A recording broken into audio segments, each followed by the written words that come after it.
You're listening to The Outcue, a 21 News journalist perspective on a top news story.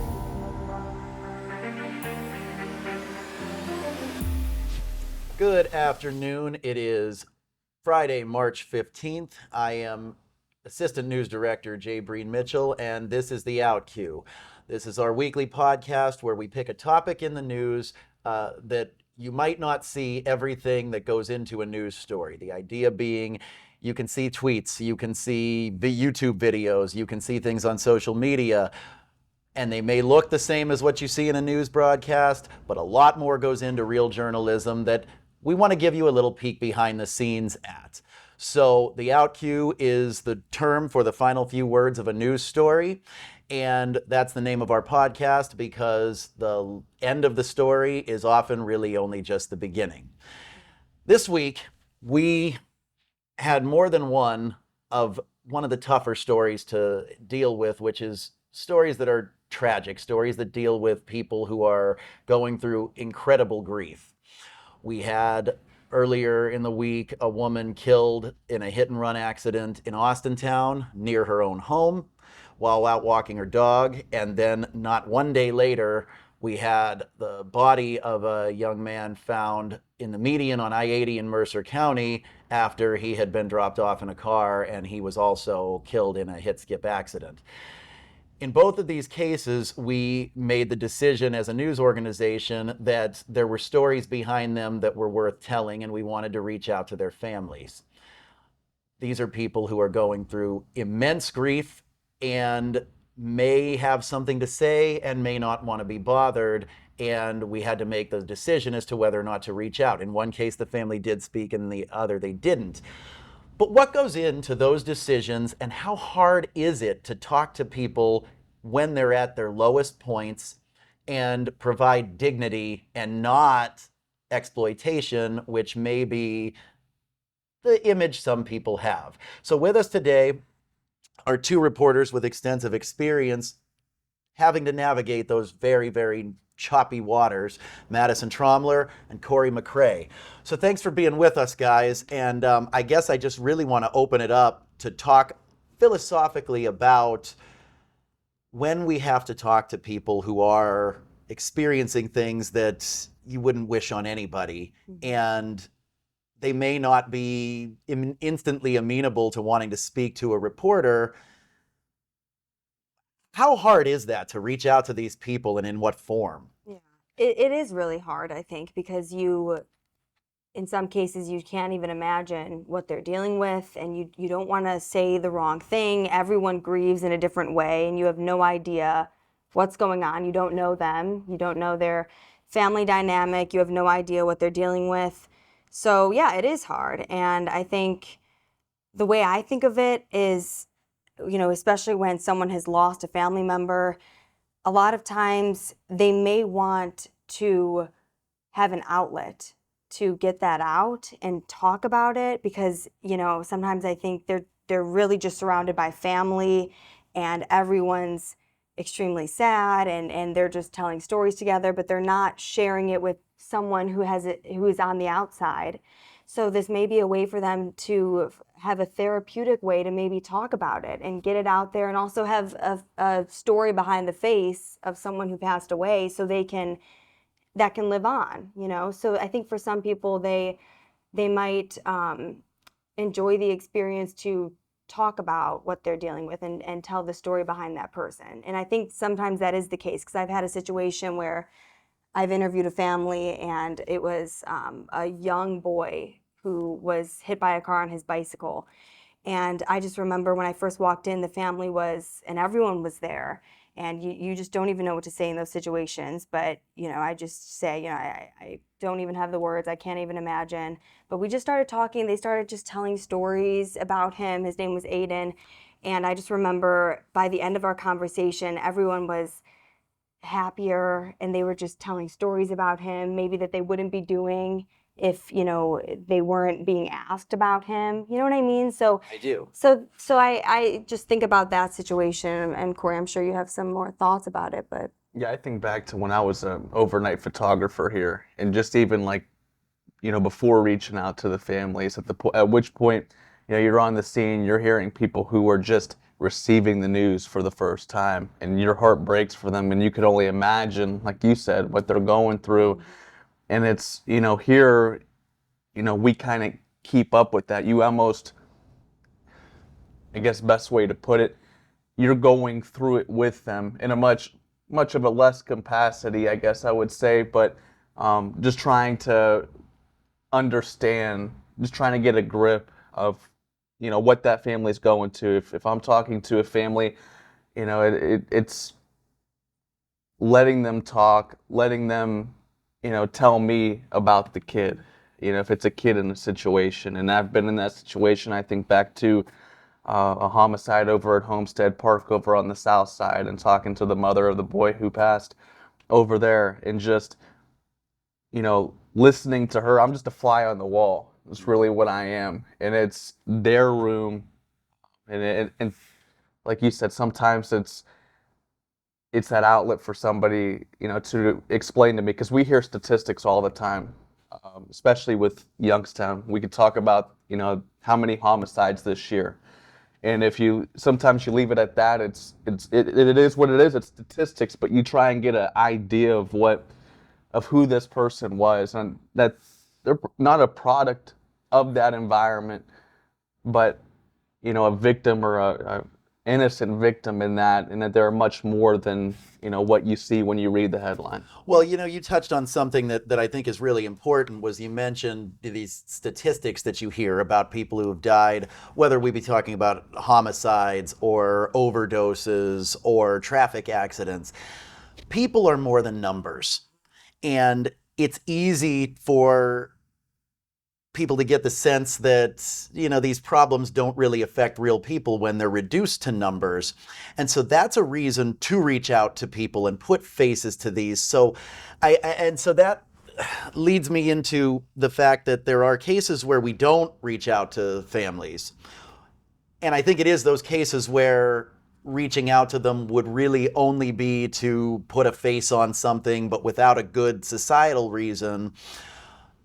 And we're not looking to exploit anybody's grief. This is really always to serve a purpose. So when we hear about violence, seeing and hearing the message that a grieving mother has might affect some social change in a way.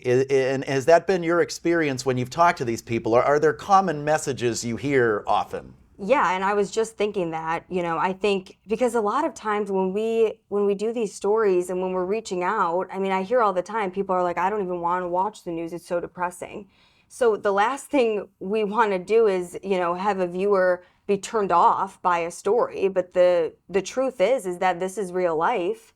And the only way to create change, I think in many cases, is to really see these stories, see these people, and hear their messages. And I do think there's a common message, especially with gun violence.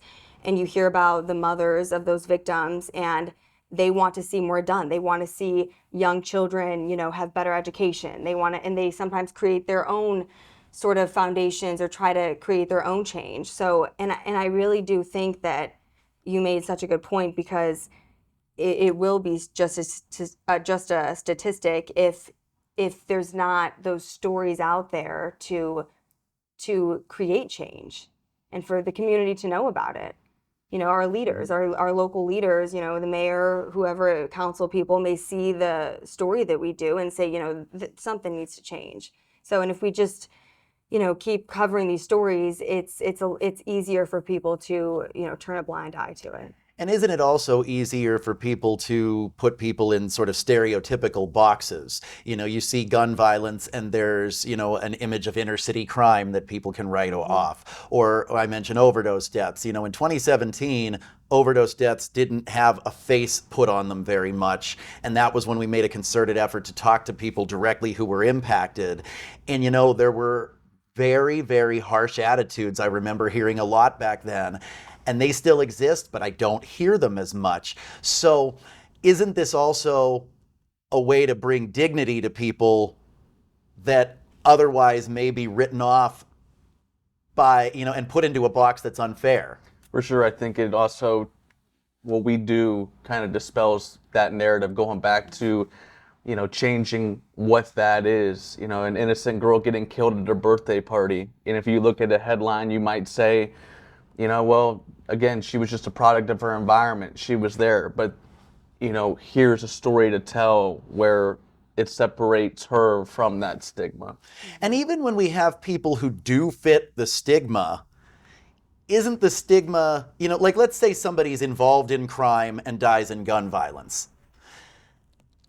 Don't they have often a mother who tried everything they could and hit roadblocks that people need to know about to fix, and that mother might have a story to tell, even if there was a situation that was less than ideal that led to the violence? Right. Yeah. And I think it lets people into someone else's life to learn, like, oh, I remember doing a story where this was a mother who did everything she could, like you said. She seemed like, I just had a conversation with her, but in talking with her, she was so loving about her children. She would take them on vacations whenever she could. She would take them out to eat. She would do everything she could for them to provide for them.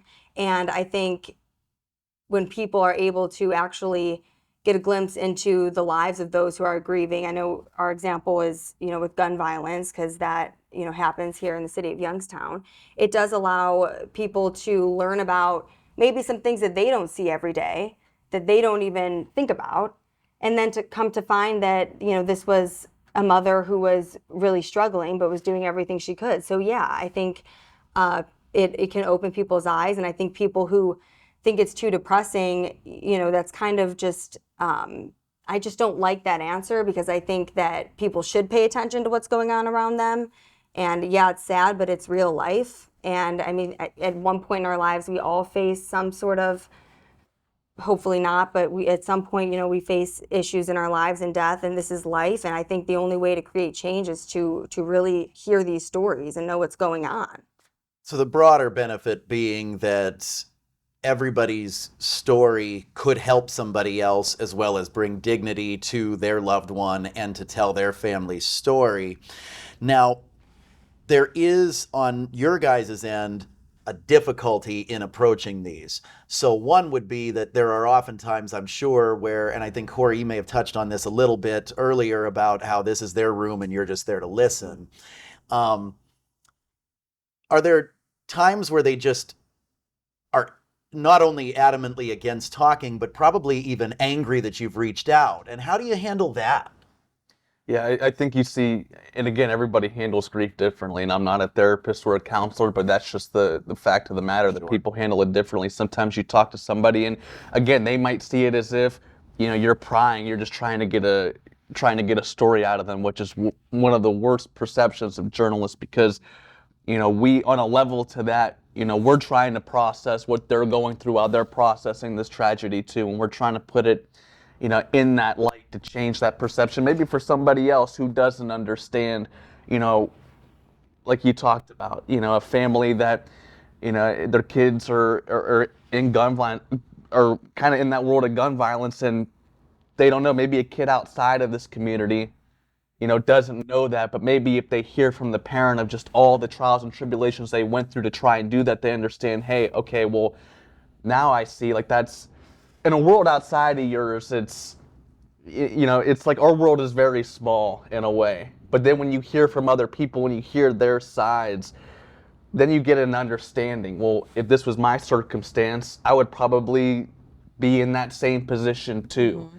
And then it leads to change, right? If you see that there's an issue with with gun violence, and you see saturation patrols, efforts to try and get guns off the street. So you're not just talking about putting a story out there, but you're also trying to initiate and be on the forefront of change. And that usually happens when there's a face to put to it, when there's finally an outcry or an uprising of some sort, some call to action, which so that some good can come out of these otherwise horrific situations. I mean, Madison, talk about any time that somebody's just been outright unwilling to speak to you and kind of hostile about it, because they have every right to be sometimes. I mean, everybody has a right to their own grief, but how do you deal with that in that moment? Yeah, and I definitely have. There have been people that have been they say absolutely not. The last thing I want to do is talk to the news right now. I don't want any part of this. That has happened probably a handful of times. And like, I totally understand. I get it. And you know, when we come in, we come in to find these, you know, stories happen, and we reach out, give them the opportunity. Not every story, it has to, you know, there has to be a reason for it, as you mentioned, Justin. But yeah, people can be angry, and I usually, it just depends on the situation, but I think I'm just very polite, obviously, and I'm like, I totally understand, and I just say, you know, listen, you know, let me know if you change your mind. I know, because again, I mean, when something like this happens, they not only do people grieve differently, but there's a shock mode too. Sometimes people are in shock, and you can kind of tell, and I'm just like, you know, it's tough. And so to end that thought, I think you tell them, you know, I'm like, hey, if you change your mind, let me know. And sometimes a couple hours later, they maybe talk with family, like, you know, we do want his or her story out there. They want to know that you're human. And this is a different type of journalism than what we've usually talked about on this podcast and what we do a lot of the time. You know, a lot of times journalism is about being aggressive and trying to make sure you get the information no matter what. And this is a very different approach. This is really about recognizing that whatever they're feeling, they have a right to, and whatever they want to express to you, they have a right to, and all you can do is listen. There's nothing else that you can do. And then maybe they see that there's a humanity involved that maybe they didn't see before. So to get to, and that brings me to my next and probably final area that I wanted to explore, which is that we're talking a lot about what it's like to talk to the news, to talk to the media when you're in those moments of grief. But that's a really extraordinary thing that we ask you guys to do with, unfortunately, some regularity, that moment where you've got to approach somebody.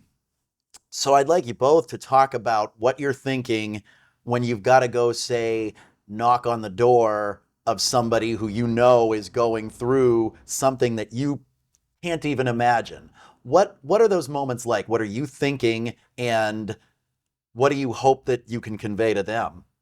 Just as humans. I don't even want you to talk as journalists right now. Yeah, well, and that's just it. I'm like, I'm just, you know, I try to just be me and approach them in the most understanding. I be compassionate, you know. In that moment, it's not about like a news story. There's no formula to it. It's just looking them in the eye and saying, listen, I can't even imagine what you're going through, and you know, I feel it in my heart, and my heart's beating. I feel so bad for them. You know, I feel it. I feel their pain. And once you start talking with them, you know, you feel it even more.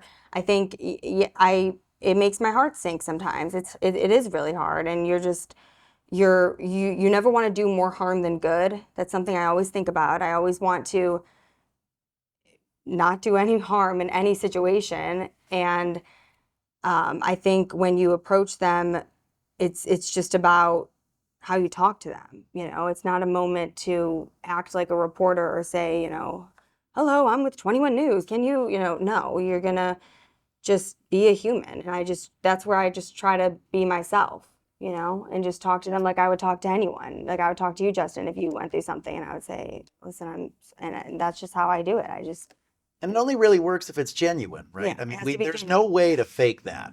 Right. You have to like love, I think, have a passion for what you do, and, you know, have a passion for people. And, you know, if you don't, then it might not work. But like if you really care, then it'll work, you know, because you're just trying to connect with someone. And I think it goes to that old adage, you know, people don't care how much you know until they know how much you care. And, you know, it could be showing up on someone's doorstep, and every situation is different, and you can feel it. Like, it's just something you really can't explain. Like, I can never articulate it, but someone just might need a hug. And that's where I think when you said, you know, take the journalist away, because we are humans, right? We're creatures of compassion or grief, and we try and, you know, understand someone as much as, or at least sympathize with them, because we can't empathize with them, right? But we can sympathize with them, and maybe sitting there for 15 minutes just talking to them, because maybe they haven't maybe they're still processing everything and they haven't talked to somebody yet. And it's when you sit there and you talk to someone, like first thing I might ask someone, it's just like, I want to know about this kid. Tell me, because I want to understand. Because the better I can understand who this kid was, the better I can help convey. And I might even know a better a question that comes to mind after I sit down with that person for 10 minutes. That person might tell me about her boy, and she could be sitting there tearing up talking about him. And it's like those are like that's there's a connection there. And it's like, it's so much more. It's like, the person didn't even realize the camera is there by the time the interview's done. And if you do it the way, and I guess there's no way that you're supposed to do it, but you can definitely tell when you're talking with someone, and you can feel that, just that connection with them. And it breaks your heart hearing some of these stories too. And you just have a great deal of respect, for them, because that's a lot for them to go on. And like I said, sometimes they haven't even talked to anybody yet. They haven't even processed or even articulated verbalized what they've gone through. So I try and assure them that space is theirs. I'm here to listen. Absolutely, absolutely. I mean, that seems to be the thing that you guys have both touched on a lot here, is that it really is about a feeling. It really is about making a connection. And that if this was treated like you would treat, say, covering a news conference, not only would this not work, it would have no benefit, and it would be disrespectful to the people you're talking to, and quite frankly, disrespectful to the audience. That's not how these can be treated. You have to approach these and really mean everything you say to these people, and really feel and really listen. It's a next level kind of an approach that if somebody tried to fake, it wouldn't really work, right? I mean, you could not fake that. You'd come off as hollow and disingenuous. Any journalist who's ever tried to fake that has probably failed. I mean, do either of you have any final thoughts on what you would like anyone to know about this area of journalism? Because this is one of those ones that becomes one of those cliches, right? This is one of those things where they think that, here come the TV crews, and it's like being vultures. What do you want people to really understand about what you feel and what goes into this? I think one thing I would want people to understand is that we are just human, and I think, you see us on TV, or, if it's print, you see us writing these stories, you see our headlines, but behind it is, a group of people who care about their community and are passionate and care about the people around them. And I value the fact that we are a station that doesn't do stories for clicks or views. We do the stories that matter. And I think over time, people recognize that, and that's what is going to bring in an audience and get those messages shared, get that information out there by building that trust over time. So I think, and when I do talk with these families, Corey, and I'm sure you can relate to this, after the conversation, there's almost another conversation about dispelling that exact narrative about, there's a TV crew and they just want to, sensationalize or, talk to the people whose, son died. Like, no. That's not, because why would we want to do a story on something that is not genuine for the viewers to see that? We would want to do a story that sheds real light and has a real impact and meaning. So I think a lot of times, my goal, if, when I'm talking with them is to, leave them better in any way that I can than I found them. Hopefully we had a conversation where we were able to connect and they were able to let something out, and now someone's going to see that story who's going to say, what, something needs to be done. So I think people need to recognize that even the toughest stories sometimes can have the biggest impact, Yeah. You said the word vultures, you hate that word because, like I said, we process this too, and you see a lot of it in the news business, and it's these stories that humble you, like that humble each and every one of us, because we realize, for one, just, I guess how lucky, we are. Yes. and the chance to try and see where someone else is coming from and understand somebody else and the human connection. I think there's an element to every journalist who cares about what they do, you know, that getting out there, talking to people, connecting with people, it's the people that ultimately is who you care about. And I think it's our due diligence too. And again, we never force somebody to go on camera. We always give them the option. We don't. We've opted not to pursue people out Yes. of an abundance of sympathy before. But there's a due diligence too. And I think just the more and more that we've done these stories to go out and, you know, you don't want somebody to think, you know, that they're a product of their environment and that there's nobody else left to say that they were different, say that maybe a victim was different. And I think we're able to provide that in some sense. And of course, that's if the family agrees to it. Right. And sometimes they don't, and that's fine. But when they do, we're trying to find a way to find some sense in the senseless. And so ultimately, that's the common thread I think you'll see with any time you see us talking to somebody who's grieving, is that there's something that we can do that by bringing their story to a wide audience, we can bring an understanding that otherwise wouldn't be there if they were left as a number, just a number or a name or a statistic. So with that said, that is it for this week's episode of the Outcue. As always, if you have any story tips you'd like to send us, you can send them to news@wfmj.com, watchdog@wfmj.com, or call us in our newsroom at 330-744-8821. And I would also like to add that there have been times we haven't pursued interviews with people because we thought that it might be too raw, or there might be a reason that it was unfair to do it, and then later found they had a story to tell that we would have loved to have been a part of. And so I guess my entreaty here is that in addition to emails and phone numbers, if there's a story, if you're going through something that you think could help somebody and you would like us to tell that story, while we can never make promises and have to review every call and email we get, please call us. We're here to try and call attention to the things that need to be called attention to for the betterment of this community, which we are ingrained and very much a part of as people and as an organization. With that, we'll be back next week. Thank you.